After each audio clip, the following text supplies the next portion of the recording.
श्रीमते वर्धमानाय नमो नमित विद्विषे यजिज्ञानान्तर्गतं भूत्वा त्रैलोक्यं गोस्पदायते। बब्बात्माओं, सुदम में आओ संतो। श्री गौतम स्वामी आप सबको, हम सबको संबोधित करते हुए कहते हैं, हम सब आयुष्मंत शब्द का संबोधन करते हुए कहते हैं, हे आयुष्मंतो, हे भव्यात्माओं, हे आयुष्मंतो। मैंने सुना है, उन्हीं की वाणी मैं आपको सुना रही हूँ। आपने सुना शिक्षाव्रत में प्रथम सामायिक, द्वितीय प्रोषधोपवास। प्रोषधोपवास तो अष्टमी चतुर्दशी के अनुष्ठान उत्कृष्ट विधि, और मध्यम विधि में उसमें उत्कृष्ट विधि तो यही है कि सप्तमी और नवमी को एकासन और अष्टमी को उपवास, ऐसे ही चारों में समझना। मध्यम विधि है तीनों दिन एकासन करना, अथवा सप्तमी और नवमी को 2 बार भी भोजन लेकर के केवल अष्टमी चतुर्दशी को उपवास करना, ये मध्यम विधि में आ जाता है। जघन्य विधि है एकासन, प्रोषधा सकृत भुक्ति ही। श्री समंतभद्र स्वामी ने कहा है, प्रोषद यानी एक बार भोजन करके भी प्रोषधोपवास व्रत किया जा सकता है। जघन्य। पर्व का महत्व। पर्व के महत्व पर प्रकाश डालते हुए मैंने आपको बताया है, अनेक प्रकार के व्रतों का भी अनुष्ठान करें। अब मैं आपको ले चलती हूँ तदीय शिक्षावदे अतिथि संविभागो। तृतीय शिक्षाव्रत है अतिथि संविभाग। अतिथि जिनकी कोई तिथि नहीं है, जिनके कोई तिथि नहीं है, चाहे जब आहार के लिए आ जाते हैं, कोई तिथि का नियम नहीं है, वह कहलाते हैं अतिथि। आज की भाषा में आप कहते हैं ना, मेहमान, मेहमान आ गए, अतिथि आ गए, मेहमान आ गए।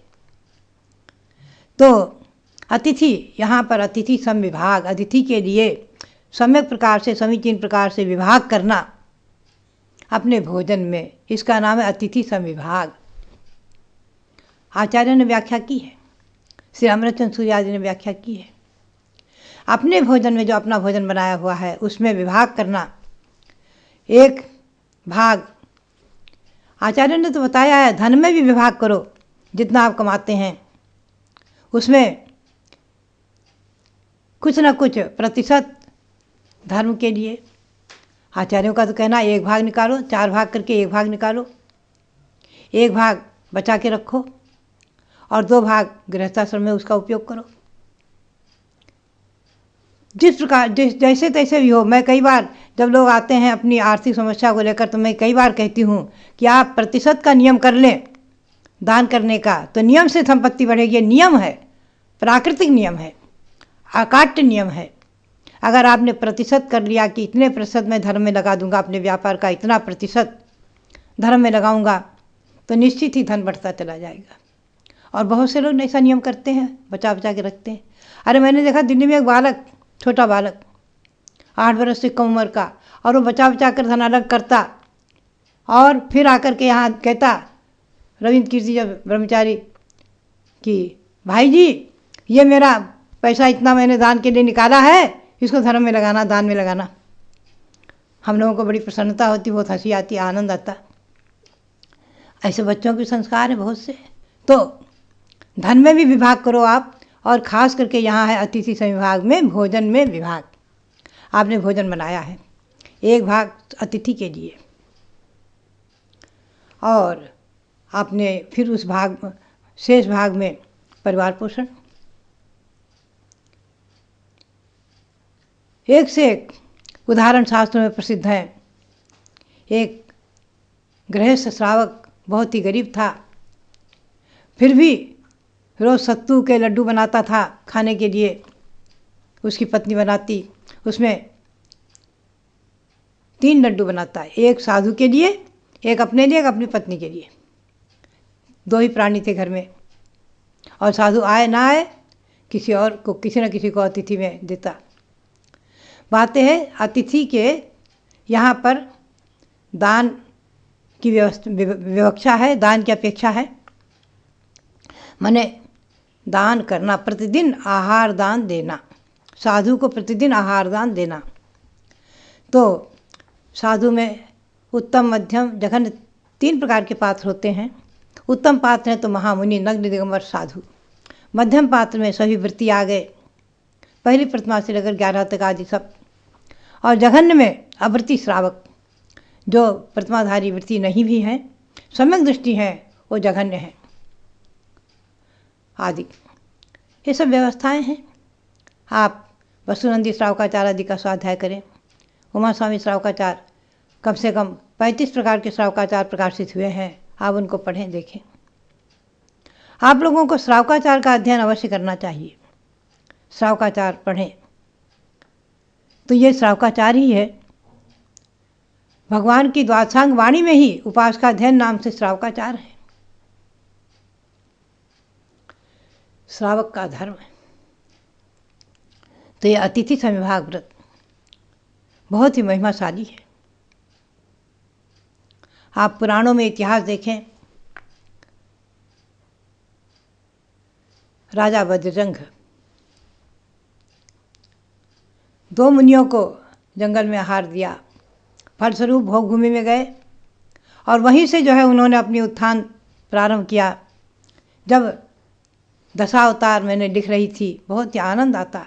भगवान ऋषभदेव के दशावतार, इंद्र ने भी भगवान के जन्म कल्याणकारिक महोत्सव में दशावतार नाटक किया है, उनके दशावतारों का मंथन किया है, दशावतारों को के भाव प्रदर्शित किए हैं, ऐसा आदि पुराण में आता है। दशावतार पुस्तक भी मैंने लिखी।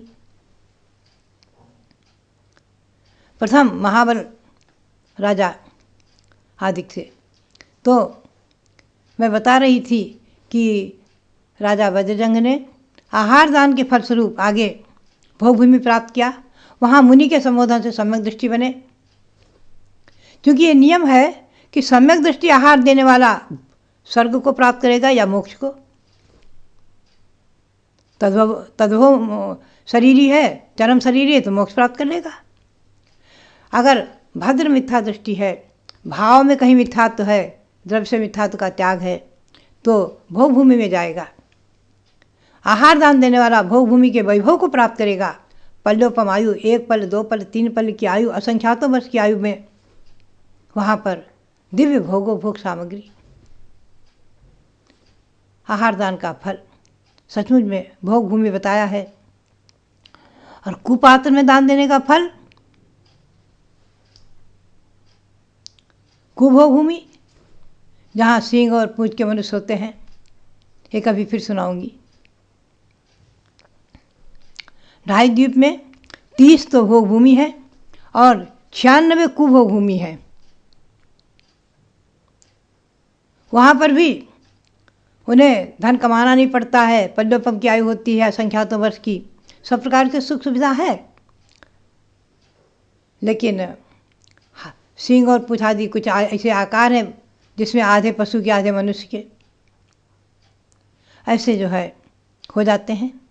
खैर, तो मैं बता रही थी दान का प्रभाव। यहाँ सुपात्र में दिया गया दान सुभोगभूमि को प्राप्त कराता है अथवा स्वर्ग को प्राप्त कराता है और परंपरा से मोक्ष को प्राप्त कराता है। राजा वज्रजंघ भगवान ऋषभदेव हुए। राजा श्रीसेन ने आहार दिया था, उसके फलस्वरूप आगे उन्नति करते हुए 12वें भव में भगवान शांतिनाथ हो गए। भगवान शांतिनाथ का पूर्व भव बहुत ही सुंदर, आप पढ़ें। छोटी सी पुस्तक मैंने लिखी थी, भगवान शांतिनाथ।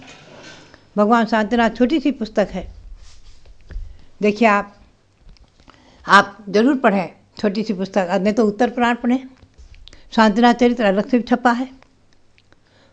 भगवान शांतिनाथ पूर्व भव में राजा श्रीसेन पुनः भोगभूमि के भी सुखों का अनुभव किया, पुनः विद्याधर हुए, अपराजित बलभद्र हुए।